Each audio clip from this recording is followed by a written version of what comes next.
Welcome to this episode of Strategy Simplified.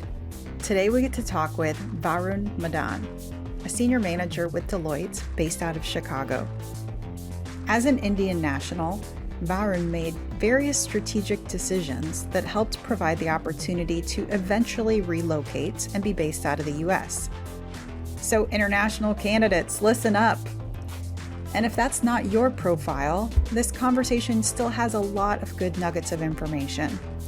With a resume that includes both McKinsey and Deloitte, Varun knows a lot about the industry. And after our chat, stay tuned for After Office Hours, where I answer a listener question on how to think about recruiting when the economy might have some tough days ahead. I hope you enjoyed the discussion. Varun, we're so excited to have you on the podcast today. Thanks for having me, Stephanie. You know, after you and I first talked and connected for the first time, I was just really excited about bringing your story to our podcast audience. I think that it's going to, different parts of your story are going to resonate with a lot of people. So really looking forward to hearing about the different elements of your journey and your pathway. But before we fully dive in, as this, especially as this is a get to know you type of episode, want to start with some more personal based questions, a couple of fun questions to get us kicked off. So first off here, could you share with us one item from your bucket list? That's a good question. To be honest, I'm not the kind of individuals who makes a lot of long bucket lists. I kind of do things as they come. That said, though, I am a very, very big cricket enthusiast. And, I'm pretty hopeful that one day the game of cricket can sort of make a name for itself in the US sports circuit. If I can play a role in that in some shape or capacity, I mean, that will make me even happier. But yeah, so I would say that's something which I aspire to do or would be very happy to see if it comes to fruition. Love it. Love it. And we'll see if these are connected. But my other prepped question is, do you have any hidden talents? Is it going to be about cricket? Funnily, it won't be. Okay. I mean, I guess maybe, let me put it this way. I can pretend to be a good babysitter. And I guess that comes naturally when you have a 9-month-old baby girl at home. Yeah. But I guess if you talk about perhaps real talents, I'm someone who can play music by the ear. Wow. I've never been trained formally, but I think it's fairly comfortable working my way around different musical instruments. I haven't, really done much with the talent, but it's just a hobby I pursue. Oh my gosh, that is quite a gem right there. I'm very jealous of that one. Thank you for sharing. It's the opposite, Stephanie. When I tried learning the piano, and I struggled so much to read music off the notes, and then my instructor gave up on me. They're like, you're just better off playing by the ear. So, sometimes certain blessings can be a curse, but sure. Wow. Well, even though you found it in a roundabout way, I would absolutely say that was a blessing. As soon as you could, release yourself from the criticism of that first instructor, to be sure. There you go. I appreciate it. Thanks for keeping my morale. Oh, no. But besides your bucket list and your hidden talents, very interested to have you share more about your background, maybe a little bit on who you are, the stops on your journey, and what has led you to where you're at right now. No, I appreciate it. That sounds good. So, we just go back in time. I was born and raised in New Delhi in India.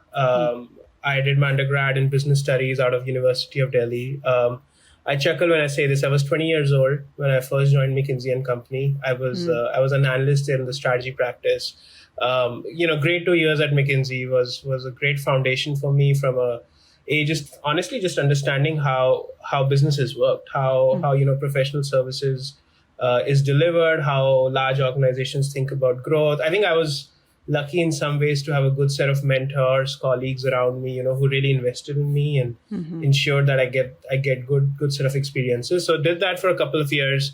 Not sure if it's known to you, Stephanie. Typically, folks in India tend to pursue business school degrees perhaps slightly faster than the peers in the West. So 2 years was at that point seemed the right time for me to look at business school opportunity and got a chance to finish my MBA course with like a top 5, top 7 school in India, SPJMR. it was funny. I was actually always keen and interested in finance as a discipline, right from my undergrad days, and actually in some ways got to experience that as an investment banking intern with JP Morgan. But I think my 2 years at McKinsey, I want to say, had convinced me enough that management consulting is perhaps where I wanted to focus my energies on. Interestingly, this was around about the time when there was a huge focus from a lot of these big four consulting firms acquiring strategy capabilities. Deloitte had just acquired the Monitor Group in 2013, so there was a lot of positive momentum around sort of delivering strategy consulting work. An opportunity came for me to join Deloitte in the Delhi office as part of the strategy and ops group. So did that for a few years. I mean, started really expanding my focus a lot more on clients in the US. In that pursuit, I've sort of, spent time in the last, 8-9 years with Deloitte. I've lived in 5 or 6 different cities, lived in New Delhi in India. I've been in San Diego. I've been in Memphis, Tennessee, New York. Now I'm based out of Chicago, where I live here with my wife. And like I said, my 9-month-old baby girl. But yeah, so those are kind of all the checkpoints and the milestones. I mean, there's always the benefit of hindsight, but sure, in some ways the milestones worked out. Well, we'll see if we can get into some of that. But yeah, let's go back there to the very beginning. You are a young man. You in India get your first position at McKinsey. Yep. What was that thought process like, and what helped lead you to land that first job? No, that's a good question. And you're right. I think the experience at McKinsey was certainly, a pretty solid one. I mean, if I want to be candid here, I would say my formal prep as far as, landing a consulting role was frankly fairly limited. Now, I would say, though, that it didn't happen. I don't think it didn't happen coincidentally. I think one of the things which I really focused on in my college days was just being self-aware of what my strengths are. I had also, maybe, I'm not sure if I was very deliberate about it, but I had surrounded myself with fairly driven type individuals. And I think what that sometimes does is it just helps you be a lot more aware of, what the process is going to be like, what sort of skill set are consulting firms looking for. I would say in that whole construct, I was able to do a lot of like group sessions with case prep and stuff, which I think is typically the one-on-one when consulting firms are trying to hire folks. I also want to say follow my passion, right? And bringing back the whole cricket conversation, it's funny, in one of my more advanced rounds with McKinsey, they got to learn about, my passion for cricket, which was sitting nicely as a bullet on my resume. And one of the senior folks that actually asked me to talk about what would be an all-star cricket team for India. And I actually did that on the spot. I think they grilled me hard. They probed me around my choices, and just being sure of what I was saying and frankly backing it up with logic. I think that's something that helped me crack the process. Again, I mean, like I said, there's always the benefit of hindsight. I think it was just more honestly being true to self and not being shy about expressing my point of view, while recognizing, right, that it has to be backed up by logic and common sense. So I would say those are sort of the things that really worked well for me just around that time in general. And certainly McKinsey was, I would say, in some ways an outcome of that approach. And so after some time as a business analyst, you decided to get an MBA in India. What really caused that move? I mean, it's a good question. And to be honest, right, I think there was a little bit of, and I don't want to sort of, I won't hesitate in admitting there was a little bit of that, just doing what was the template set by folks around me, which, like I said, typically 2 to 3 years was around the time when a lot of, traditional business school degrees in India, that's sort of the sweet spot in some ways. At the same time, right, I think it was also, in my mind, I felt like in my 2 years at McKinsey, I had obviously learned a ton. But in some ways, I think I was yearning for perhaps a more broader experience set, where I wasn't necessarily, tied to just one style of individuals or just one style of functioning. So in some ways, right, going to a business school, the cohort tends to be a lot more diverse. I mean, there are folks who are pursuing different sort of passions and interest areas professionally and personally. So I think there was a little bit of that yearning, Stephanie. I think what it also did, though, was while I was in a batch of about 200 students, I think through that experience, I was probably able to live through each of their journeys and just engaging with them on what their interests are. In some ways, I think that convinced me even more that consulting was absolutely a discipline I would like to pursue more. And hence, strengthen my resolve. And that's sort of when the whole Monitor Deloitte opportunity came, which I took on. So I guess a long-winded way of saying there was an intention to look at more experiences, also trying to be thoughtful on what was right professionally at that point in time. I'd say a combination of those factors led me to business school. So then a couple of years in business school, and you land yourself at Deloitte, still based in India at this point, correct? So why Deloitte? You probably had other options, and at that point, did you consider other country locations as well, or were you still quite happy and felt rooted in India? What was that thought process like?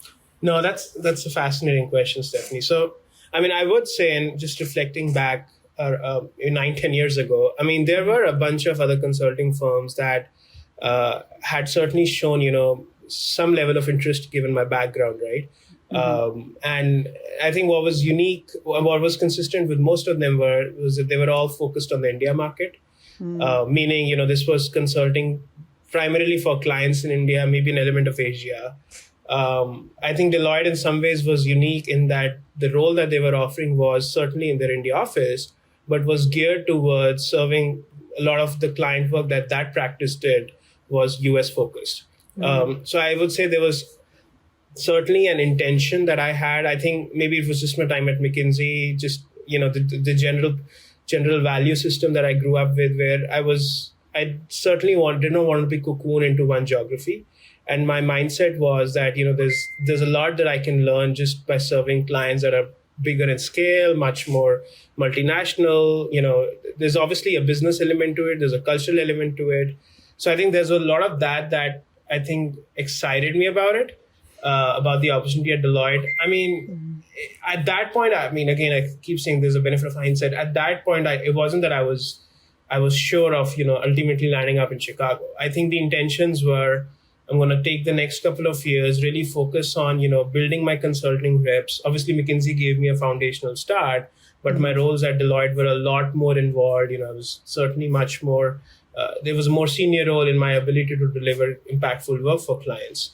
So I think there's a little bit of those factors which led me into my choice for Deloitte, and in some ways prioritizing that over some other exceptional firms, by the way, that do great work, but they're all much more focused, I want to say on the India or South Asia market. So I think that was a choice and sort of what led me into making that decision. So Deloitte offered you this broader, at least from a geographical standpoint, this broader view and opportunity. And you didn't know that you would end up in Chicago. You said you maybe didn't even plan to end up in Chicago. But in terms of making that move to being able to work in the U.S., where along this journey did you establish that that's something that you wanted to do? We'll be right back after this quick break. Have you ever heard a new digital trend and thought to yourself, okay, does this really matter? Asking the right questions helps you cut through the noise and get down to what matters most. I'm Jim Hertzfeld, host of the What If, So What podcast, where we discover what's possible with digital and figure out how to make it real by asking what if, so what, and most importantly, now what? Subscribe and listen, and together we can turn big ideas into tangible actions so you can get shit done. I mean, it's a good question. I guess the one good thing that my opportunities at Deloitte enabled me, Stephanie, were to do a lot of short-term travel to the US. So a lot of my engagements were ones where I'd spend maybe 3 months in the US, maybe a couple months in India, and sort of do that on a repeat basis. I would say just by virtue of having enough time spent enough time, working in the US, working for clients in the US, I think this was not necessarily love at first sight. This was more a case of, things started to evolve. I think I could see the benefits of, honestly, just like I said, right, just working for a much broader, stronger set of clients with perhaps higher levels of sophistication. Certainly, one of the things which I've always been enthused by the US market is, I think clients here typically, and not to generalize, but in most instances, just know how to use consultants efficiently, right? They know where to bring us in. They also, in fact, know what are problems that we'll not be good at solving, which they should be solving internally. So I think just that in its own, personally for me, made it a pretty gratifying experience. So I think that was absolutely, I want to say, at the heart of the decision that I wanted to experience management consulting in a more evolved form. I mean, there were certainly personal aspects to it, which I don't think we need to dive deep into, but I would say it was a combination of those things that led me to slowly but surely enjoy serving consulting clients in the US a lot more. I think I would say my ultimate transition to all the places I'd mentioned, including now in Chicago, was more, I think, an outcome of that process that was already instilled pretty early on through the journey. We'll be right back after this quick message. Maximize your chances of landing a top 10 consulting offer by joining Black Belt, Management Consultant's premium case prep program. In Black Belt, you receive one-on-one mentorship and prep support from a former McKinsey, Bain, or BCG consultant like the one you're hearing from today. Your coach will develop a personalized plan for you and guide you through drill-based coaching sessions. Black Belt also includes expert resume and cover letter edits, because case prep is only so good if you don't get the interview. 80% of Black Belts land offers, which is why it's the world's most effective consulting prep program. If you're ready to quit wasting time in your prep process, join today. Learn more and register at the link in this episode's show notes. Now, let's get back to the show. So, even though it may not have been ultimately intentional, you did make this jump. And for a lot of the people that we work with, that's an early intention. You know, I'm coming from especially India. I mean, certainly a lot of different countries, but many Indian nationals saying, I would love to work for XYZ company in the US. So if you were able to translate from your personal background and experience some advice to that cohort of candidates, how should they think about, or what could they do tactically to make that more of a reality?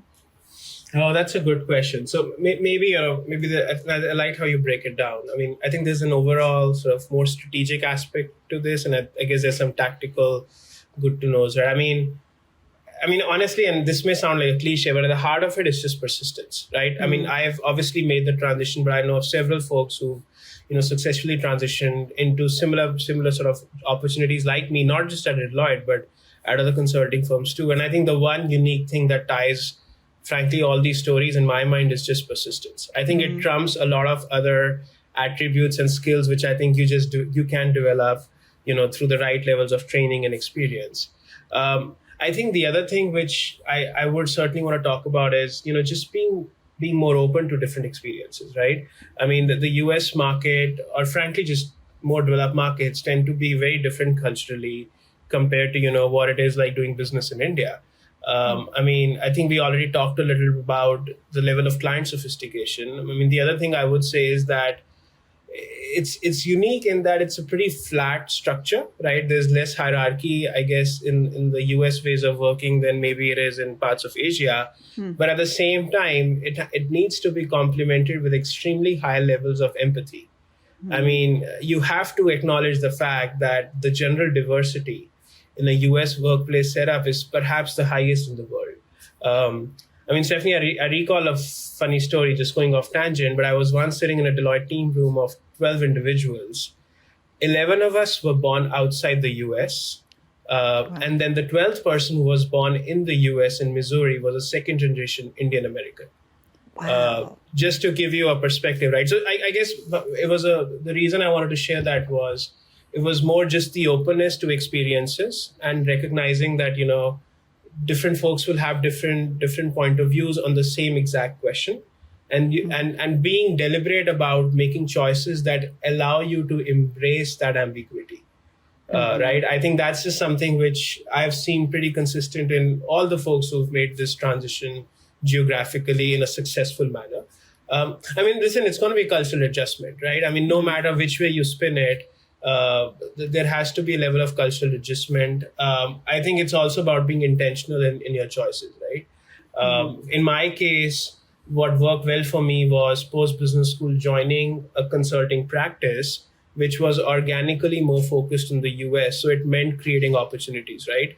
For others, it might be a case of just pursuing higher education here, right? That could create opportunities. So I think it's about identifying what that right vector point is within the constraints of, how we operate.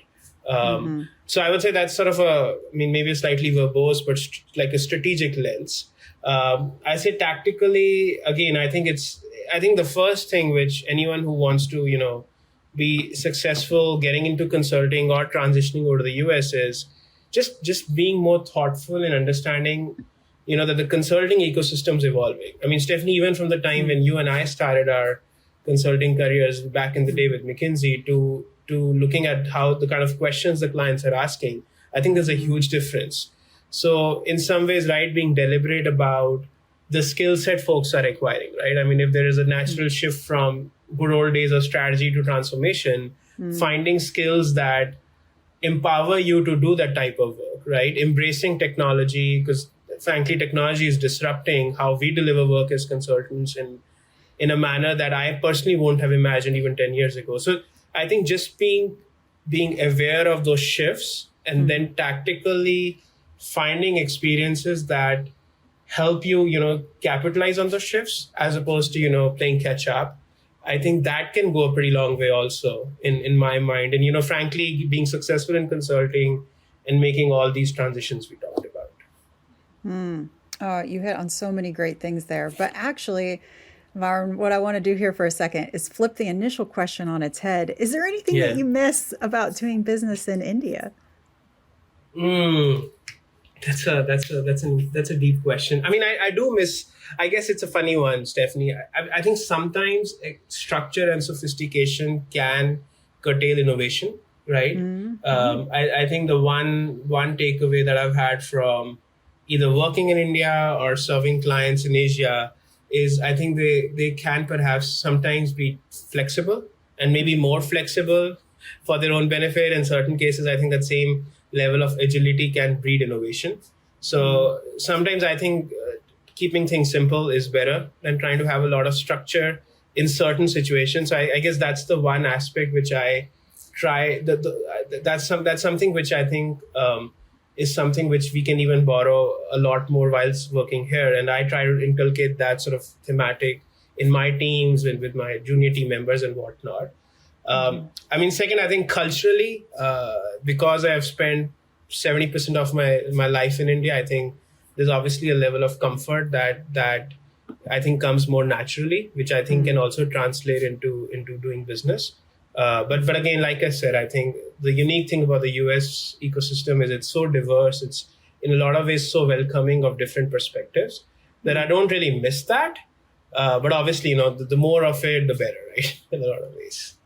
Absolutely. No, I appreciate you sharing. Well, now after all of these movements, you've landed in Chicago with Deloitte. You've now had quite a robust career there, and you're solid there.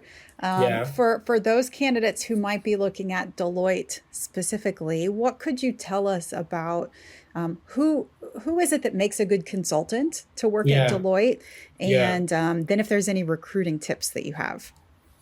Yeah, no, good. All good questions. I mean, I as much as I'm a big advocate of all the sort of all the footprint that Deloitte has achieved in consulting. In my mind, I think the attributes of a good consultant don't necessarily change from one firm to the other. I think there are certain softer aspects which are different, right? But I'd say, I mean, again, I think we talked about persistence, but the second thing I would say is, just having a strong foundational set of consulting skills, right? And those I think apply broadly to even other roles like product management, but just being able to, logically structure arguments, being able to communicate the point clearly, whether it's verbally or through written communication, one's ability to distill complex thoughts and then translate those into actionable, meaningful ideas, having an opinion. And then lastly, which maybe Stephanie, you may resonate with as well, is just comfort with ambiguity. right? I think the one thing which I've seen consultants who do well and ultimately is they're just much more comfortable with chaos and in some ways not knowing the answer, right? Like I've had so many situations where I go into a 4-week, 6-week engagement where I have a sense of the approach, but I don't know what lies at the end of the tunnel, right? But I'm still willing to take that journey with my team members, with my clients. We all roll up our sleeves with the hope that we will land in a good spot. And 9 out of 10 times we do. But I think it's that comfort with ambiguity is, I think, in my mind, is perhaps one of the most important and often understated skill sets when it comes to consulting. And I would say from a recruitment for Deloitte perspective, like I said, I think preparing well, I mean, making sure you're rounding up on your case interviews. I mean, the process hasn't significantly changed in how they hire today versus, how consulting firms hired 20 years ago. I mean, there are obviously improvements to the process, but at the foundation, they are evaluating the same skill sets I talked about, right? So whether it's case prep, whether it's sort of making sure you understand your story, you have a sense of the direction you want to go in, being very clear about, what are sort of your strong areas, but also areas of improvement. I think all those things can come in pretty handy, sort of from my own experience set. Absolutely. I'm curious from the journey that you shared as well, especially just looking at the time that you've been at Deloitte, you've geographically moved a number of times. What was behind that? That's good. I think it was a combination of professional, in some cases personal, sort of personal considerations, right? I think my first few moves were much more professional in that I was just focusing on the kind of work which was more rampant in those cities, right? Like, for instance, my time in San Diego, I served about 7 or 8 different diagnostic biotechnology clients, and that I knew that was an area of focus for me. So my being in San Diego was extremely helpful. My shifts to New York and Chicago were more dictated by, my personal intentions for not just myself, but also my family in terms of, what was the right answer for them. So I think that the good thing about, at least for my experience with a place like Deloitte, is we operate on a much more national staffing model, which I know some of our competitors may not. So I think what that does is, in some ways, it takes the location of the practitioner, it makes it a moot point, because, the focus is on just identifying the right practitioners, regardless of where they are based out of the US. I mean, certainly having some sort of regional clusters around yourself helps, but by definition, it's a much more national staffing structure. So it gave me that flexibility to move around, live and work in all these amazing cities. Very cool. Very cool. You talked about hindsight a couple of times. I wonder if we can dig into that a little bit. What's something that you wish you would have known when you were first thinking about consulting? Oh, that's a deep question. I guess one, and it's funny you bring that up, Stephanie. I was reflecting on that a few days ago. I think the one thing which the 20-year-old me who was an aspiring management consultant, I think had totally understated was just the importance of forging personal connections. I mean, in my head, I always thought management consulting is about intellectual integrity. It's about, in some ways, being the smartest one, know all the answers. I mean, I think having just spent 11, 12 years in this profession now, the one thing which I can say with certainty is, as much as our clients and frankly our consulting leadership is certainly looking at us to bring in the right answers, they are doing that with the anticipation that we're going to be very thoughtful and in some ways empathetic around it, right? I think it's just those personal connections, the personal relationships that I've built in the course. I think in my mind, that has been absolutely my biggest takeaway. I mean, it doesn't take away from all the hard skills that we just touched upon a few minutes back that are needed to be successful in consulting. But I think I wish I had not understated the importance of personal connections. No regrets, but just perhaps, again, with the benefit of hindsight, one of the things which, is worth thinking about.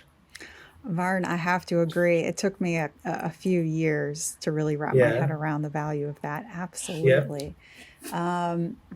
Is there anything else that sticks out to you from a hindsight perspective that you think would be valuable to our audience? I mean, doesn't stick out, but I think you talked about some of the audience to this podcast could be international students slash professionals, right? I mean, I think the one thing which we didn't touch upon, which I'll be missing, is just the immigration complexity that that has just come, frankly, everywhere in the world, and the United States is no exception. I think it's a frustrating journey for a lot of folks who are international candidates in consulting, more so in consulting because that tends to attract a lot of international candidates. So the journey is a complex one, right? So, I mean, the one thing I would say is for those who intend to take on this journey, just being aware of one's choices and being intentional. I keep going back to the word intentional.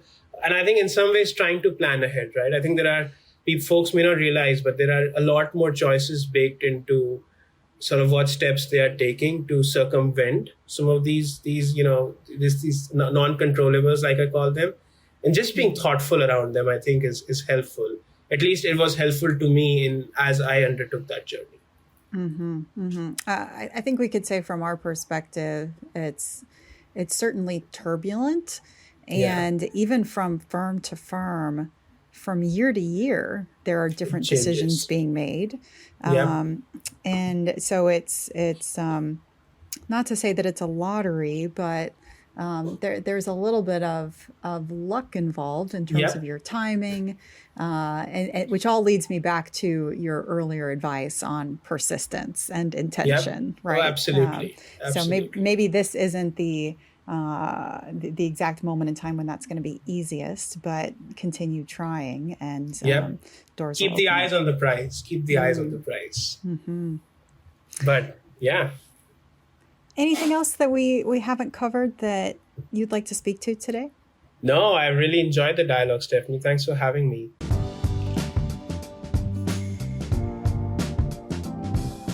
Welcome to After Office Hours, where we answer your listener questions. Today's After Office Hours listener question is from Foon Mi from Charlottesville, Virginia. Foon Mi is a resident physician applying to consulting roles and asks, I'm very interested in the field of consulting, but I'm growing increasingly concerned about job security, given the looming economic crisis. What do you anticipate the effect of the predicted stagflation will be on the consulting industry? In the past, when faced with similar economic issues, have there been layoffs, rescinded offers? So first things first, Foon Mi used a buzzword there, right? Stagflation, which is just a combination of the words inflation and stagnation. This kind of just things are broken, things aren't moving. Nobody's quite sure what's going to happen. Are we in a bear market? Is this a full recession? How long is this going to last? And just as all of us as individuals would be considering and perhaps may be more cautious or conservative because of those uncertain elements about the economy, businesses have similar thoughts and reactions as well, given that businesses are run by people, right? So let's take the historical view first. So we can easily look back to 2008, and we can look back to 2020. Now, what happened in those instances in the consulting industry, by and large, was that there were not, absolute extended hiring freezes. We have to remember that consulting firms are human capital businesses. They're pyramidal and hierarchical in structure. You've got to have a big, strong base of the pyramid to be able to continue to do work. However, they lifted the gates a little bit. They lowered the quotas. They let fewer people in. And then across other levels of the organization, whether that be internal staff roles or at higher levels or expert knowledge-based roles in the organization, many firms took an approach which we see utilized across industries around just non-replacement. Somebody leaves, somebody retires, somebody moves away, and we're just not going to replace that role.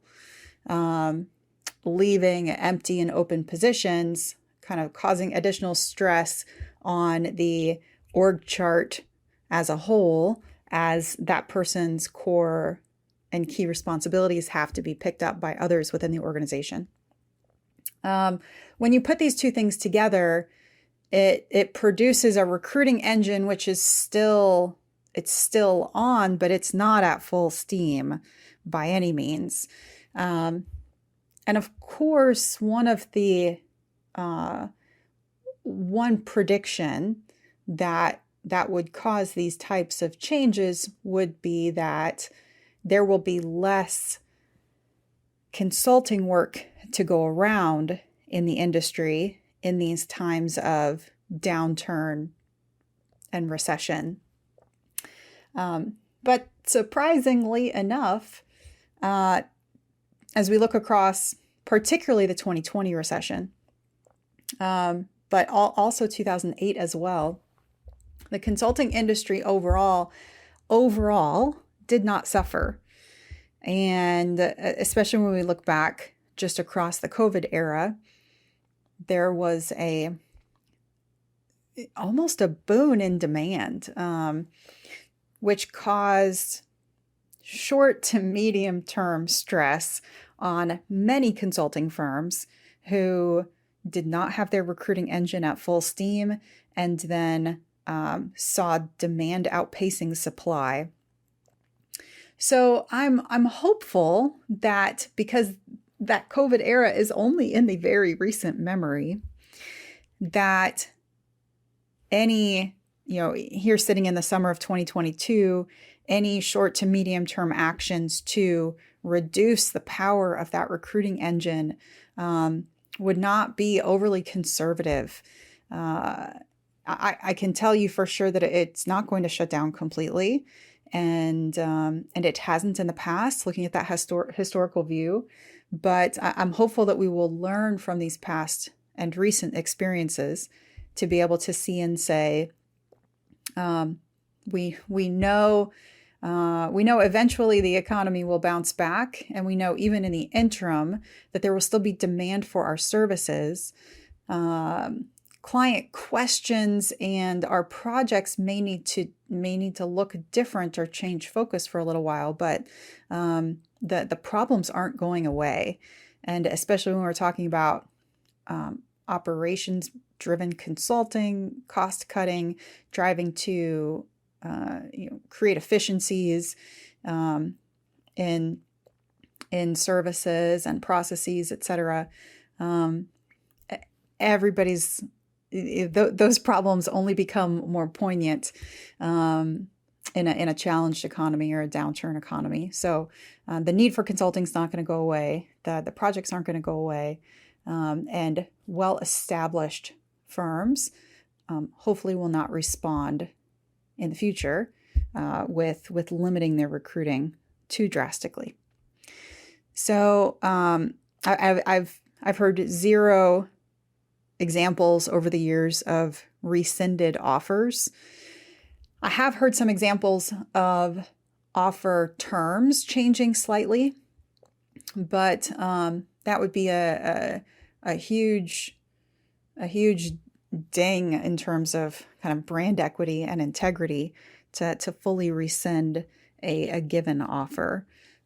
So I would say that you're not alone, Funmi, in considering these elements here in 2022, as others are currently, and as others have done before you. But this is also this is a process which could be a journey, building up your resume to feel, and not speaking to you specifically, but more broadly speaking, building up your resume to feel competitive, to be able to recruit into consulting, learning about the firms, figuring out where specifically you want to apply, getting to know individuals and starting to learn about those firms at a deep level before you submit that application, and then fully being ready to go in terms of building that case interview muscle, et cetera.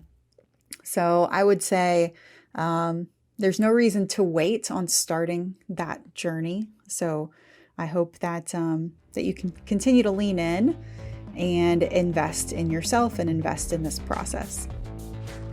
Thanks for joining us today. If you want to land a position at a top firm like Deloitte or McKinsey, you're going to have to practice for your interview. Like, practice out loud. A bunch. To do so, you should really consider working with one of our coaches here at Management Consulted. All of our coaches are ex-McKinsey, Bain, or BCG consultants in interviews who have been extensively vetted and only coach with us here at MC. They love working with prospective candidates to help you run and simulate through full interviews, but they can also construct specialty targeted sessions to help drill on the areas in which you need the most help. You can find a link in the show notes or read more about our offerings at managementconsulted.com. And thanks again to Phone Me for submitting your question for After Office Hours. We'd love to answer yours as well.